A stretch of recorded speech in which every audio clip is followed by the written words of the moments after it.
Hello everyone, তোমাদেরকে তো বলেইছিলাম পান্তা ভাতের ভিডিওটা দেব, কিন্তু পান্তা ভাতের ভিডিওটা দিতে আমি একদমই ভুলে গিয়েছিলাম।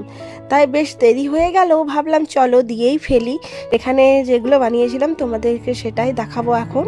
এখানে রয়েছে গোটা সেদ্ধ, আর তারপর এখানে কিছু মাছ ভাজাও রেখে দেওয়া হয়েছে। অনেকে তো পান্তা ভাতে মাছ ভাজা খেতে পছন্দ করে। আর এখানে একটা ছোট মাছের টক টাইপের করা হয়েছিল। দু রকমের ভাত ছিল, একটা হচ্ছে জল ছাড়া, এই ভাতটা একটু শুকনো টাইপের রেখেছিলাম। যারা শুকনো ভাত খেতে পছন্দ করবে বাড়ির, তারা শুকনো খাবে, আর যারা জল দেওয়া ভাত খেতে পছন্দ করবে তারা জল দেওয়া ভাত খাবে। তো আর এখানে রয়েছে সজনে ফুলের সর্ষে আর পোস্ত দিয়ে একটা সবজি মতো বানানো হয়েছিল সেইটা। এখানে রয়েছে মাছ, একটা ঝাল টাইপের।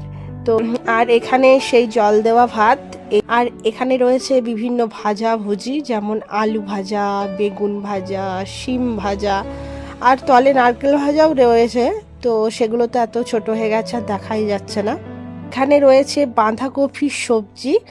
আর এই এই এই ভিডিওটা আমি করছি পান্তা ভাতের দিনে, মানে পান্তা ভাতের সকালে। আর এটা হচ্ছে পালং শাকের চচ্চড়ি, আর এটা হচ্ছে মানে মাছের ডিমের বড়া তেঁতুল দিয়ে টক।